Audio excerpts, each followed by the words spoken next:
Congress party को पूछना चाहता हूं, छत्तीसगढ़ में विधानसभा का भूमि पूजन श्रीमती सोनिया गांधी, श्री राहुल गांधी और वहां के मुख्यमंत्री ने किया। उस वक्त राज्यपाल महोदया कहां थी? कांग्रेस पार्टी और उनका राज परिवार प्रधानमंत्री जी को स्वीकारने के लिए 9 साल तक तैयार नहीं है। देश के प्रधानमंत्री जी को संसद में बोलने नहीं देते।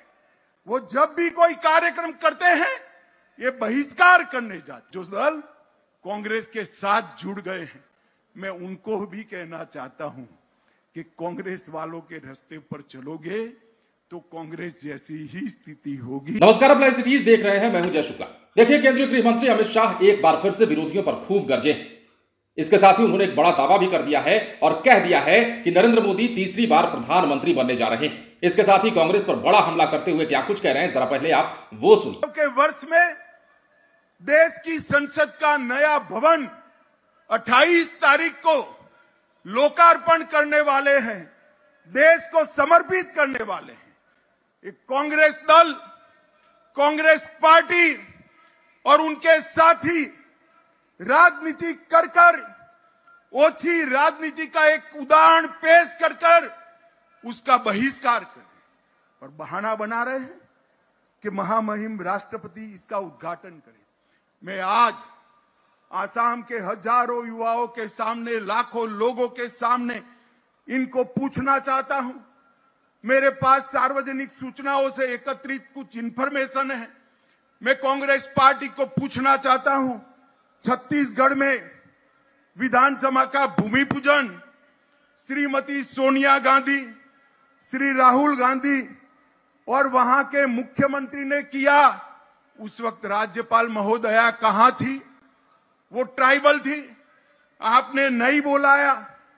झारखंड विधानसभा का भूमि पूजन श्री हेमंत सोरेन जी ने किया, उन्होंने भी राज्यपाल महोदय को नहीं बुलाया।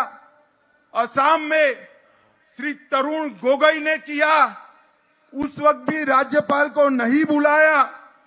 मणिपुर विधानसभा का लोकार्पण श्रीमती सोनिया गांधी और डॉक्टर मनमोहन सिंह ने किया, राज्यपाल नहीं थे। आंध्र प्रदेश में चंद्रबाबू नायडू जी ने किया और तमिलनाडु में श्रीमती सोनिया गांधी और मनमोहन सिंह और मुख्यमंत्री ने किया। मैं आज कांग्रेस के मित्रों को पूछना चाहता हूं, जब आप करते हो तब ये सब कुछ ठीक होता है, और जब भारतीय जनता पार्टी करती है, मोदी जी करते हैं, आपकी वक्र दृष्टि इसका बहिष्कार करती है।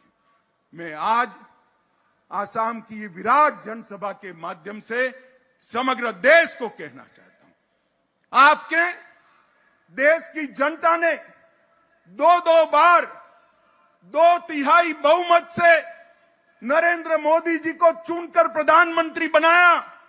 ये देश की जनता का जनादेश है।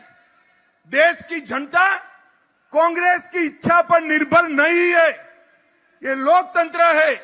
लोगों ने मोदी जी को चुनकर प्रधानमंत्री बनाया है, मगर एक कांग्रेस पार्टी और उनका राज परिवार प्रधानमंत्री जी को स्वीकारने के लिए 9 साल तक तैयार नहीं है।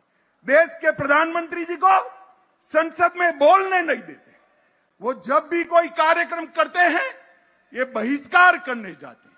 मैं आज कांग्रेस पार्टी के नेताओं को कहना चाहता हूं कि आपके बहिष्कार करने से कुछ नहीं होता। पूरे देश की जनता का आशीर्वाद नरेंद्र मोदी जी के साथ है, नरेंद्र मोदी जी के साथ। और पूरे देश की जनता चाहती है कि नए भारत के निर्माण में लोकतंत्र का मंदिर भी नया बने। नई संसद के अंदर नए भारत की रचना के लिए मनन हो, चिंतन हो, चर्चा हो, मगर आप तो प्रधानमंत्री जी को बोलने भी नहीं देते। और मैं आज कहना चाहता हूं कि आप जो कर रहे हैं ये भारत के 130 करोड़ लोग देख रहे हैं। और अगले चुनाव में जब मैंडेट लेने जाएंगे, इस पक्ष विपक्ष का स्टेटस चला गया है अगले बार इतनी भी सीटें नहीं आएगी और मोदी जी 300 से ज्यादा सीटों के साथ देश के प्रधानमंत्री बनकर तीसरी बार आएंगे। ये नकारात्मक दृष्टिकोण, ये वक्र दृष्टि कभी देश का भला नहीं कर सकती। भारतीय जनता पार्टी ने, हम विपक्ष में बैठे तब भी आपका सम्मान किया, कई सालों तक रचनात्मक विपक्ष की भूमिका निभाई और दो बार पूर्ण बहुमत से चुनने के बाद भी आप देश के प्रधानमंत्री जी का सहयोग नहीं कर रहे हो। ये भारत की जनता के जनादेश का अपमान है।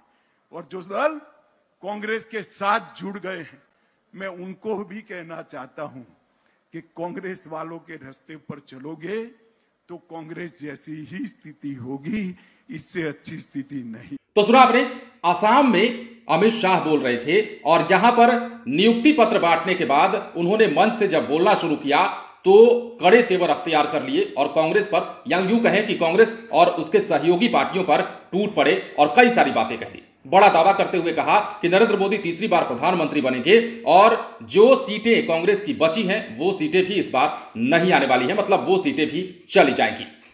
दरअसल अमित शाह जो है असम सरकार की नौकरियों के लिए सफल उम्मीदवारों को 44,703 नियुक्ति पत्र औपचारिक रूप से वितरित करने के बाद यहां जनसभा को संबोधित कर रहे थे और बीजेपी के वरिष्ठ नेता ने आरोप लगाया कि कांग्रेस का रवैया नकारात्मक है। उन्होंने कांग्रेस पर नए संसद भवन के निर्धारित उद्घाटन का बहिष्कार करके राजनीति करने का आरोप लगाया है और साथ ही पहले की बात बता रहे हैं, कह रहे हैं कि झारखंड में क्या किया आपने, छत्तीसगढ़ में क्या किया आपने, वो याद नहीं है। और आज जब प्रधानमंत्री नरेंद्र मोदी उद्घाटन करने जा रहे हैं नए संसद भवन का, नए भारत के कहानी क्या की इबारत लिखी जा रही है, तो आप उसका विरोध करने चले आए हैं।